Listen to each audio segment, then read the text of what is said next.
There he is. He's been imperious this year. He's moved to 4th on the all-time list. People are talking about him making an assault on El Garouge's legendary world record of 3:26 on the nose. So far this year, no one's been able to touch him. It's his night, he believes, but not in the eyes of the other 11 finalists. Azadine Habs, European indoor bronze medalist, 7th fastest in the world this year, and he's got his 800 PB down to sub 144. Neil Gawley outdipped Tashite of South Africa by 100th of a second to make this final. Yared Ngusi, could he become America's first medalist in a decade? North American record holder, likable character, 1500 meter, 3:29 this year. Abel Kipsang, just off the podium last year in the Com Games, but he's the African champion and was 4th 2 years ago in the Olympics. Just behind this guy, Josh Kerr, very, very good in qualification.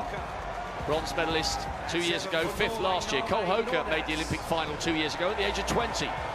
Now to the first of 2 Norwegians. Big breakthrough for Nordas this year into the 3:29 territory. Mario Garcia, just off the podium in 4th. Now listen to this.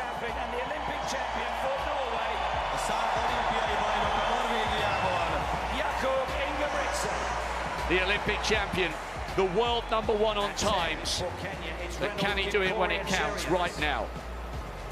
Renaud Chariot, the world junior champion. Isaac Nader, Ibero-American champion last year. And Niels Laros, breaking a 22-year-old national record in the semis to qualify for this final. He's only 18 years of age. What a night, what a moment. Nothing to lose and everything to gain. It's the other way round for Ingebrigtsen, the overwhelming favourite. He's never won a global world title at 15. Now comes the chance.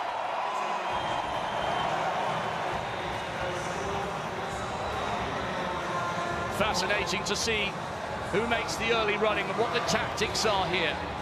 Magousse blocked on the inside here at the moment, but it's Kipsang, light on his feet, taking up the running. And usually, Dan O'Brien, Ingebrigtsen is quite happy to sit off the back of the pace. This is a different tactic. He's absolutely desperate for this crown. As Kipsang looks across, he's surprised to see the Norwegian right there, coming round to the end of the home straight for the first time. He's putting himself in prime position to strike. Well, that was a pretty fast first 200 meters, and you get off the back of the pack when the pace is going that fast, you can really lose touch. You have to do too much work to catch up. It's a little bit different strategy than we're used to seeing Ingebrigtsen, certainly here at the World Championships, because he's able to sit back there and make a move. But I like this position. Just like to see him tuck in just a little bit more. He's running a lot of distance out there in lane 2 and lane 3. He's so confident. He's hit the front after 500 meters. This is bold from Ingebrigtsen, but he believes this is destined to be his glorious night, as it was 2 years ago in Tokyo. He was disgusted with himself after finishing with the silver behind Jake Whiteman. Take nothing away from the way the Briton won the race. Ingebrigtsen was shocked that he hadn't taken the gold. Kipsang in second, Magousse for the United States in third, and Habs is tucked in on the inside.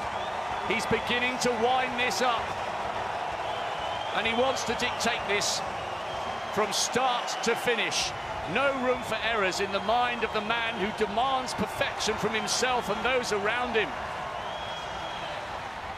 Yared Ngusi has been under 3:29 3 times this season, and only one other man in history was able to do that, and that was Hicham El Garouge. His average race, Ingebrigtsen's average time of the last 3 races, 3:27, a time that only 5 men have ever hit in history. So while history is against him in winning championships, history is with him for these great times.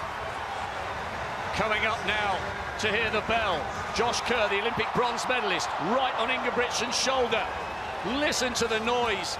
The atmosphere is electric here as Ingebrigtsen takes the bell in the final of the men's 1500 meters. Maybe he's not going to have this all his own way. Remember, when he accelerates, it's sometimes a little bit deceiving because his body language and his cadence doesn't change. He just winds it up little by little. Kerr still on his shoulder. Laros, the 18-year-old, running the race of his life in joint fourth. Watch for Habs on the inside, and Maguse if he can come through late. Look at this round the bend. Ingebrigtsen fighting to hold the inside line against the Olympic bronze medalist Josh Kerr. And Kerr's putting the brilliant Norwegian under pressure.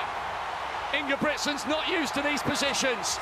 This will be an incredible upset, and it's going to happen again. Josh Kerr with a performance of his lifetime. Ingebrigtsen loses again. Silver for him, bronze for his compatriot. Favourites don't always win, because these are the moments that inspire greatness from everyone else. And just as Jake Whiteman did 12 months ago for Great Britain, Kerr has followed in his footsteps. Ingebrigtsen is stunned, and once again he's come up one shy of perfection.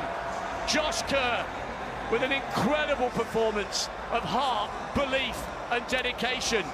He's denied the great man the title yet again, and Ingebrigtsen cannot believe it. Rob, I couldn't believe it. With 100 meters to go, I thought Ingebrigtsen was just holding it back, and then he was just going to let it all out, but it just wasn't there. The heat, the humidity, the pressure, just it wasn't there, and Josh Kerr did exactly what he said, and that's Ingebrigtsen is beatable, and he did the same.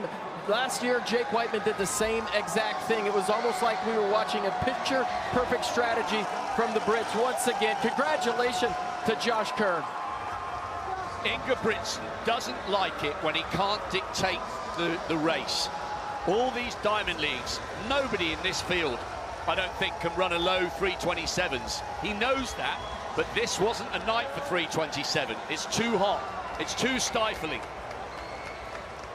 And once again, this quest for a World Championship 1500-meter gold medal goes on. He's got the Olympic title, but he can't get his hands on this one for love nor money. Brilliant bronze by Nordas, who's coached by Ingebrigtsen's dad. And in fact, he was only 0.03 of a second away from out-dipping Jakob Ingebrigtsen for the silver.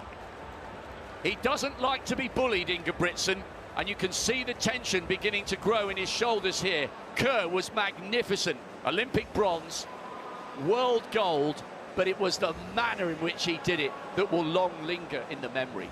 Ingebrigtsen doesn't look like he's hurting that much, but I think when he just went to it, it just wasn't there, and I don't think Josh Kerr could absolutely believe what was happening at that point. With 50 meters to go, he's like, oh my gosh, I'm gonna win this thing. He looks up at the big screen, and he just runs to the line, and there you see the disappointment on Ingebrigtsen's face. Like, damn, missed it again.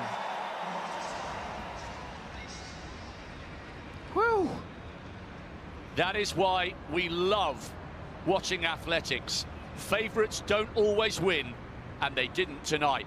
Josh Kerr, with a magnificent performance over the last lap, denies Ingebrigtsen the world title yet again, and a wonderful bronze for Nordas. 2 medals for Norway, but not the colour that Ingebrigtsen wanted to have hung around his neck.